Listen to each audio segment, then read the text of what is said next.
আমার নাম আনিকা। আমার রূপ ছিল চোখে পড়ার মতো, কিন্তু বিয়ের পর থেকে এক অদ্ভুত ঘটনার সম্মুখীন হই আমি। আমার শ্বশুরমশাই প্রতিদিন রাতে কোনো না কোনো অজুহাতে আমার ঘরে আসতেন আমার সেবা যত্ন নেওয়ার জন্য। আমার জীবনের এই সত্য কাহিনী শুনলে আপনারাও হয়তো অবাক হবেন। আমার সাথে এক বিরাট প্রতারণা করা হয়েছিল। রোহান নামের যে ছেলের সাথে আমার বিয়ে হয়েছিল, ফুলশয্যার রাতে দেখি সে আমার ঘরে নেই, বরং সেখানে উপস্থিত অন্য এক যুবক। ফুলশয্যার রাতে আমি যখন আমার স্বামীর জন্য অপেক্ষা করছিলাম, তখন আমার শ্বশুরমশাই রোহানকে, অর্থাৎ নিজের ছেলেকে সঙ্গে নিয়ে আমার ঘরে প্রবেশ করেন। আমি তো এই দৃশ্য দেখে অবাক হয়েছিলাম যে শ্বশুরমশাই কেন এভাবে নিজের ছেলেকে ধরে আমার ঘরে নিয়ে এসেছেন।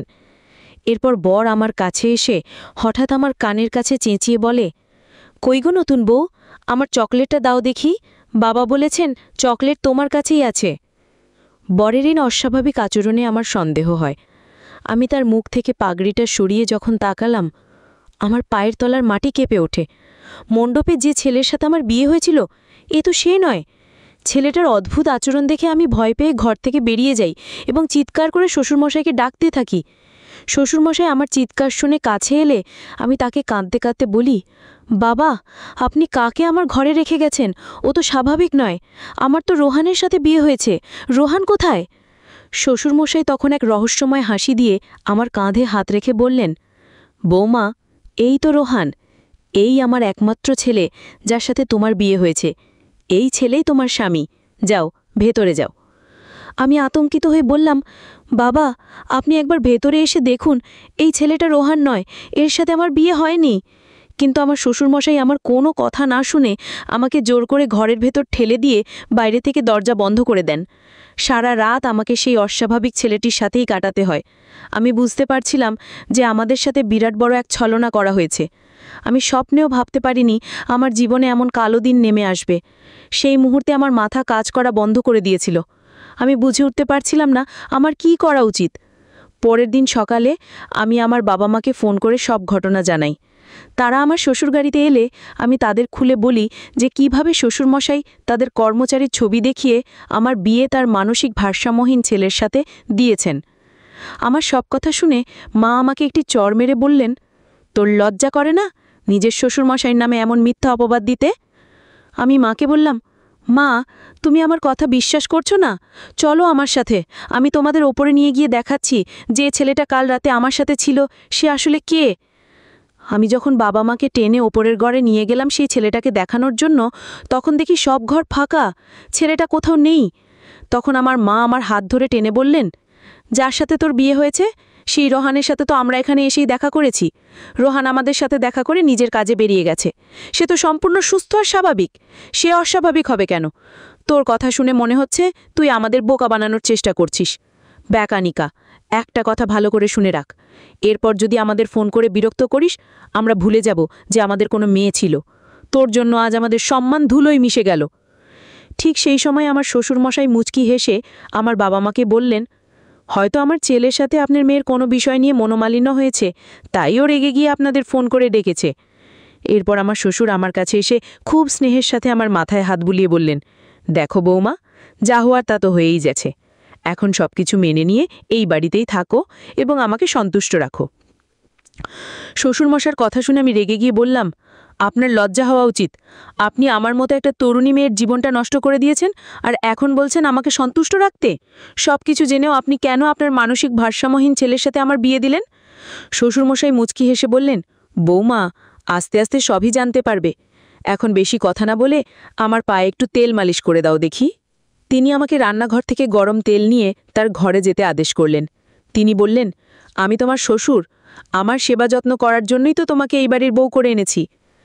আমার শ্বশুরবাড়িতে আমার স্বামী, শ্বশুরমশাই আর দুজন কাজের লোক থাকত। আমার শাশুড়ি অনেক আগেই মারা গিয়েছিলেন। আমার শ্বশুরমশাই একজন ধনী ব্যক্তি ছিলেন, তার চালের বিশাল ব্যবসা ছিল। আমার বাবা মা ভেবেছিলেন এত বড় বাড়িতে আমার বিয়ে হলে আমি খুব সুখে থাকব, কিন্তু তারা আসল সত্যটা মানতে চাননি, তাই আমিও তাদের থেকে কোনো আশা রাখিনি।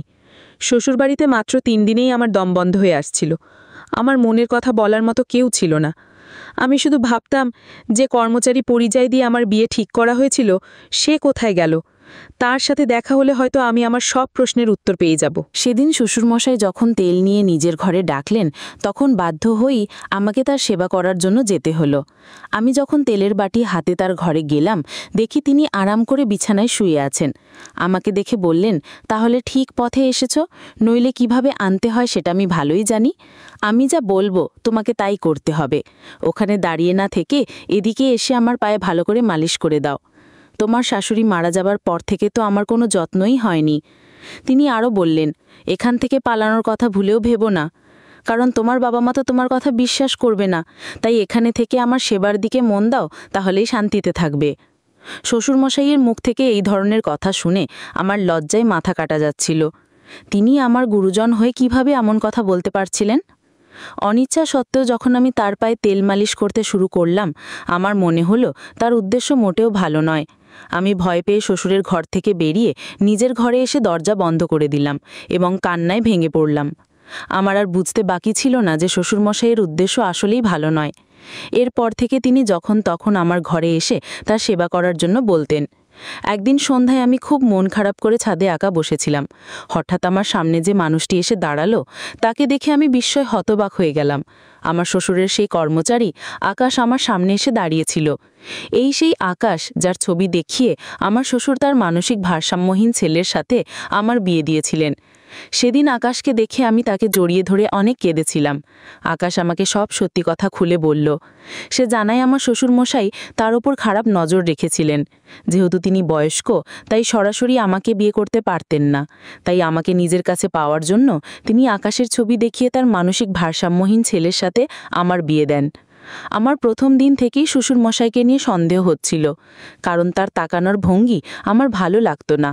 কিন্তু তিনি যে এতটা নিচে নামতে পারেন তা আমি কল্পনাও করতে পারিনি। আমি আর আকাশ যখন ছাদে লুকিয়ে কথা বলছিলাম, ঠিক তখনই আমার শ্বশুরমশাই আমাকে খুঁজতে খুঁজতে সেখানে এসে হাজির হলেন। আমাদের দুজনকে একসাথে দেখে তিনি আকাশকে পুলিশের হাতে তুলে দেওয়ার হুমকি দিলেন এবং আমাকে বললেন, ছি বৌমা, তুমি আমার বাড়ির বউ হয়ে অন্য একটা ছেলের সাথে ছাদে লুকিয়ে প্রেম করছো? তোমার কি এর সাথে কোনো অবৈধ সম্পর্ক আছে? শ্বশুরমশাই সব কিছু জেনেও আমার ওপরে দোষ চাপানোর চেষ্টা করছিলেন। সেই সময় আকাশ আমার পক্ষ নিয়ে দাঁড়ালো এবং এমন এক সত্য প্রকাশ করল যা শুনে আমার পায়ের তলার মাটি সরে গেল। আকাশ জানায় যে বিয়ের মণ্ডপে আসলে আমার বিয়ে রোহনের সাথে হয়নি, হয়েছিল তার নিজের সাথেই। কারণ রোহন মানসিক ভারসাম্যহীন হওয়ায় সে বিয়ের নিয়মকানুন কিছুই বুঝত না। তাকে মণ্ডপে বসালে সত্যিটা সবার সামনে চলে আসতো এবং বিয়েটা ভেঙে যেত। তাই শ্বশুরমশাই চালাকি করে তার কর্মচারী আকাশকেই বরের আসনে বসিয়ে আমার সাথে বিয়ে দিয়েছিলেন। বিয়ে হয়ে যাওয়ার পর মুখ বন্ধ রাখার জন্য শ্বশুরমশাই আকাশকে 5 লক্ষ টাকা দিয়েছিলেন। আকাশ খুব গরিব ঘরের ছেলে হওয়ায় পরিবারের কথা ভেবে টাকাটা নিয়েছিল। কিন্তু পরে সে নিজের ভুল বুঝতে পারে যে টাকার জন্য সে আমার জীবনটা নষ্ট করেছে। তাই সে অনুতপ্ত হয়ে আমাকে সব সত্যি কথা বলতে এসেছিল। শ্বশুরমশাই এই পুরো পরিকল্পনাটি করেছিলেন শুধুমাত্র তার নিজের নোংরা উদ্দেশ্য পূরণ করার জন্য। তার ছেলে যেহেতু ভারসাম্যহীন ছিল, সেই সুযোগকে কাজে লাগিয়ে তিনি আমাকে বাড়ির বউ করে এনেছিলেন, যাতে তিনি আমার সাথে তার খারাপ ইচ্ছাগুলো পূরণ করতে পারেন। সব সত্যি জানার পর আমি শ্বশুরের সামনেই আকাশকে বললাম, সবার সামনে আগুনের সাক্ষী রেখে যখন তোমার সাথেই আমার বিয়ে হয়েছে, তাহলে তুমি কি আমাকে স্ত্রীর মর্যাদা দেবে? তুমি কি আমাকে তোমার বাড়ি নিয়ে যাবে? তখন আকাশ আমার সামনে হাত জোড় করে বলল, ম্যাডাম, আমি খুব গরিব মানুষ, আপনি কি আমার মতো গরিবের সাথে সারা জীবন কাটাতে পারবেন? আমি আকাশকে বললাম, গরিব হলেও তুমি একজন সৎ মানুষ। তুমি আমার কষ্টটা বুঝতে পেরে আমাকে সাহায্য করতে এসেছো, এটাই তোমার সততার সবচেয়ে বড় প্রমাণ। আমার টাকা পয়সার কোনো লোভ নেই, আমি তোমার সততাকেই নিজের স্বামী হিসেবে গ্রহণ করলাম। আমাদের কথা শুনে শ্বশুরমশাই আকাশের সামনেই আমার হাতটা শক্ত করে ধরে বললেন, এই মেয়ে, তোর কি মাথা খারাপ হয়ে গেছে? আমার এত বড় বাড়ি ছেড়ে তুই এই কাজের লোকটার সাথে থাকতে চাইছিস? বেশি বাড়াবাড়ি করলে আমি পুলিশ ডাকবো আর তোর বাবা মাকেও ডাকবো। সেই মুহূর্তে আমি শ্বশুরমশাইয়ের হাত ছাড়িয়ে নিয়ে আকাশের হাত ধরে বললাম, আপনার যাকে খুশি ডাকুন। আমার বাবা মা যখন আমার কথা বিশ্বাস না করে আমাকে একা ফেলে গেছেন, তখন তাদের আশা বা না আশায় আমার কিছু যায় আসে না। আমার বিয়ে যার সাথে হয়েছে, আমি তার সাথেই আমার শ্বশুরবাড়ি যাব। আর আপনি যদি আমাদের বাধা দেওয়ার চেষ্টা করেন, তাহলে আমি আর আমার স্বামী মিলে আপনার নামে পুলিশে অভিযোগ জানাবো। সেদিন আমার প্রাক্তন শ্বশুরমশাই আমাকে আটকানোর অনেক চেষ্টা করেছিলেন, কিন্তু আমি তার কোনো কথা শুনিনি। বরের সাথে চলে আসার আগে আমি তাকে বলেছিলাম, আপনি আমার সাথে যে প্রতারণা করেছেন আমি সেটা হয়তো সহ্য করে নিতাম, কিন্তু আপনি যে এতটা নিচু মানসিকতার মানুষ তা আমি ভাবতেও পারিনি। শুধুমাত্র নিজের ইচ্ছা পূরণের জন্য আপনি নিজের মানসিক ভারসাম্যহীন ছেলের জীবনকে ঢাল বানিয়ে আমাকে মিথ্যা অভিনয়ের মাধ্যমেই বাড়িতে এনেছিলেন। আমি চাইলে এখনই আপনার নামে পুলিশে নালিশ করতে পারি, কিন্তু শুধু আপনার ছেলে রোহনের মুখের দিকে তাকিয়ে আমি আপনাকে ছেড়ে দিচ্ছি, কারণ আপনাকে জেলে পাঠানো হলে আপনার ছেলেটা একা হয়ে যাবে। কিন্তু মনে রাখবেন, যদি আপনি ভবিষ্যতে আমাকে বা আমার স্বামীকে বিরক্ত করার চেষ্টা করেন তাহলে পুলিশের কাছে যেতে আমি এক মুহূর্তও দ্বিধা করব না। তিনি এতটাই নির্লজ্জ ছিলেন যে যাবার আগে আমার স্বামীর কাছ থেকে সেই 5 লক্ষ টাকাও ফেরত নিয়েছিলেন। এরপর আমি আমার স্বামীর সাথে তার বাড়িতে চলে আসি। কিছুদিন পর আমার বাবা মাও আকাশের বাড়িতে অর্থাৎ আমার নতুন শ্বশুর বাড়িতে এসে হাজির হলেন। সেদিন তারা নিজেদের ভুলের জন্য আমার কাছে ক্ষমা চেয়েছিলেন এবং আমাকে তাদের সাথে বাড়ি ফিরে যেতে বলেছিলেন, কিন্তু আমি তাদের সাথে যাইনি, কারণ আকাশের সাথেই আমার বিয়ে হয়েছিল এবং তার সাথেই আমার সংসার। আমি এখন আমার স্বামীর সাথে অনেক ভালো আছি। আমার স্বামী গরিব হতে পারে, কিন্তু তার মনটা অনেক বড়। সে আমাকে খুব ভালোবাসে এবং সুখে রেখেছে। এই পৃথিবীতে যে কত বিচিত্র ধরনের মানুষ আছে তা বোঝা সত্যিই খুব কঠিন। আমি কখনো স্বপ্নেও ভাবিনি যে আমার সাথে এমন কিছু হতে পারে। ছোটবেলা থেকে আমার স্বপ্ন ছিল এক ধনী পরিবারে বিয়ে করা, কিন্তু সেই ধনী পরিবারে বিয়ে করার পরিণতি যে এতটা ভয়াবহ হতে পারে তা আমার কল্পনার বাইরে ছিল। যাই হোক, আমি এখন একজন সাধারণ মানুষের স্ত্রী হয়েও অনেক শান্তিতে সুখে আছি।